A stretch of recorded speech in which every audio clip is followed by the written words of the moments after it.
mucoviscidose, c'est une maladie génétique rare qui touche aujourd'hui environ 7000 personnes en France. Il s'agit en fait d'une altération de la protéine CFTR qui est à l'origine de la maladie. Et ces mutations du gène CFTR sont transmises par les deux parents. C'est une maladie chronique qui ne se guérit pas et qui touche principalement les voies respiratoires et le système digestif. Et mucoviscidose, qu'est-ce que ça signifie? Ça signifie mucus plus viscosité. Le mucus est finalement anormalement épais chez ces patients-là et collant, et il vient obstruer les canaux au niveau des organes concernés. Il vient s'accumuler en particulier donc dans les voies respiratoires et dans le système digestif, ce qui va provoquer un encombrement et des infections qui eux-mêmes vont provoquer de la toux chronique et des expectorations, donc le fait de cracher. Elles entraînent une dégradation du système respiratoire et elles vont permettre le développement finalement de germes au niveau des poumons. Ce mucus, il obstrue également les voies et les canaux digestifs et donc ça va provoquer des problèmes de digestion. Donc certains patients doivent prendre des extraits pancréatiques afin de mieux assimiler les nutriments et les graisses. Vous pouvez également rencontrer des patients qui peuvent être sujets au diabète, aux douleurs abdominales, et d'autres peuvent également présenter une atteinte précoce au niveau des os et donc de l'ostéoporose précoce. Les patients sont suivis tous les 3 mois environ dans leur CRCM par une équipe pluridisciplinaire. CRCM, ça signifie Centre de ressources et de compétences dans la mucoviscidose. Donc c'est vraiment des centres dédiés au suivi de ces patients. Et dans la plupart de ces CRCM est présent aujourd'hui un enseignant en activité physique adaptée. En fait, depuis plus de 15 ans, le sport est vraiment reconnu comme un des piliers thérapeutiques dans la prise en charge de la mucoviscidose. La pratique régulière et adaptée d'activités sportives ou artistiques est recommandée par tous les médecins, car elle favorise notamment le désencombrement au niveau bronchique. C'est un désencombrement naturel qui se fait au niveau des bronches, le développement des capacités cardio-respiratoires, une diminution de l'essoufflement et donc une meilleure tolérance à l'effort. On constate également le développement de la masse musculaire et la prise de poids ou la stabilisation du poids. Et ça va également permettre de développer le capital osseux des patients et donc de diminuer le risque d'ostéoporose précoce. Ça permet une meilleure socialisation des jeunes et surtout, ça améliore l'image de soi. À ces bénéfices, on peut associer également la dimension positive et éducative du sport qui va permettre aux enfants et aux adultes atteints de mucoviscidose d'apprendre à mieux connaître et à mieux gérer leur corps, de prendre confiance en eux et en leurs capacités, et d'apprendre à grandir et à vivre mieux avec leur maladie.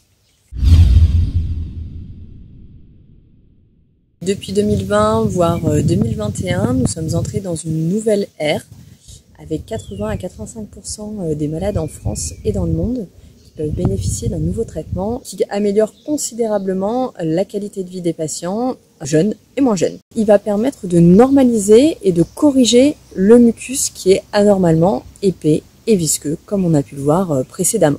Pour la plupart des patients, on constate une réelle amélioration ou un maintien des capacités respiratoires, une prise de poids. C'est pour ça qu'on aura besoin peut-être de les aider à se stabiliser et surtout à favoriser la prise de masse maigre et non la prise de masse grasse. Une amélioration de la posture qui peut entraîner des douleurs au dos parce que on peut avoir des patients mucos qui depuis des dizaines d'années sont très enroulés au niveau du dos, au niveau de la cage thoracique parce qu'à force de tousser, ils retrouvent une posture normale, mais ces changements de posture peuvent engendrer des douleurs musculaires et des douleurs posturales. Une réelle diminution de la fatigue, une grosse diminution du nombre de transplantations et donc une trajectoire de vie qui est différente de ce qu'on leur avait peut-être annoncé il y a quelques années. Du coup, nos patients ils peuvent se projeter vers de nouveaux objectifs de vie et vers des nouveaux objectifs sportifs. Et notre volonté, c'est vraiment de les accompagner au mieux vers une activité physique en structure sportive, comme tout le monde et avec tout le monde.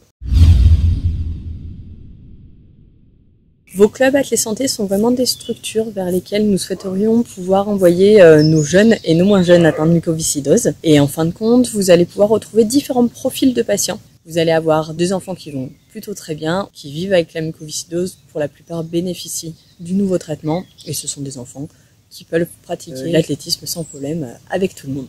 Ensuite, vous allez avoir des adultes qui vont bien et pour qui il y a eu un réel bénéfice et une réelle amélioration de leur état de santé. Vous pourrez également retrouver des patients adultes qui vont moins bien. Soit ce sont des patients qui ne bénéficient pas du Kaftrio Kalydeco, soit ce sont des patients qui en bénéficient mais pour qui il n'y a pas eu une réelle évolution à la suite de ce traitement. Et enfin, vous allez pouvoir rencontrer des patients greffés, donc des patients transplantés des poumons qui pourront venir dans vos structures également.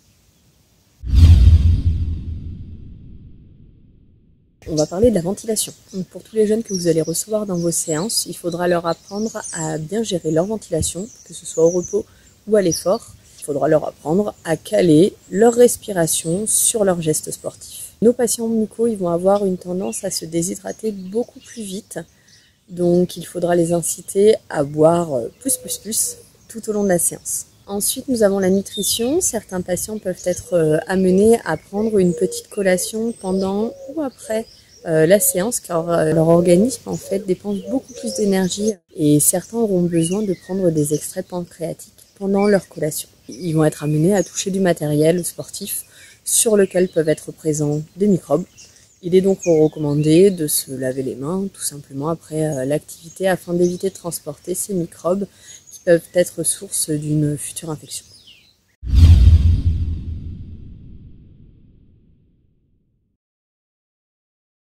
Donc le premier, ça va être la désaturation à l'effort. Si vous avez un patient qui a des maux de tête, qui a les ongles ou les lèvres qui ont tendance à devenir un peu bleutés, il faudra d'abord réadapter le contenu des exercices et allonger le temps de récupération. Et si ces symptômes persistent, il faudra stopper l'activité. Ensuite, si vous avez un patient qui fait une hémoptysie, c'est le fait de cracher du sang, il faudra tout de suite stopper l'activité. Et le patient connaît les recommandations qu'il a à suivre en cas d'hémoptysie. Le pneumothorax, c'est un décollement de la plèvre au niveau des poumons. Si vous avez un patient qui a déjà été sujet au pneumothorax, il faudra être vigilant à ce qu'il ne se retrouve pas à faire des exercices en apnée. Donc tous les exercices où il peut être amené à faire de l'apnée, il faudra les bannir, les laisser de côté pour lui, pour éviter l'augmentation des pressions au niveau pulmonaire qui risque de déclencher un nouveau pneumothorax. Il y a également le porte-à-4. C'est un dispositif sous-cutané qui est installé en dessous de la clavicule pour permettre aux patients de faire passer les antibiotiques lors de cures intraveineuses. Il faut éviter tout exercice au risque d'y avoir un choc au niveau de ce porte-à-4 pour ne pas blesser le patient et pour ne pas abîmer le dispositif. Si vous constatez qu'un de vos patients est fiévreux lors d'une séance, il faudra lui proposer une séance beaucoup plus douce, beaucoup plus adaptée, beaucoup plus cool ce jour-là, pour éviter de faire flamber l'infection qui est en train de s'installer dans son corps. Donc en ce qui concerne nos patients greffés, il faudra être vigilant plus en ce qui concerne l'hygiène, car ce sont des patients qui sont immunodéprimés.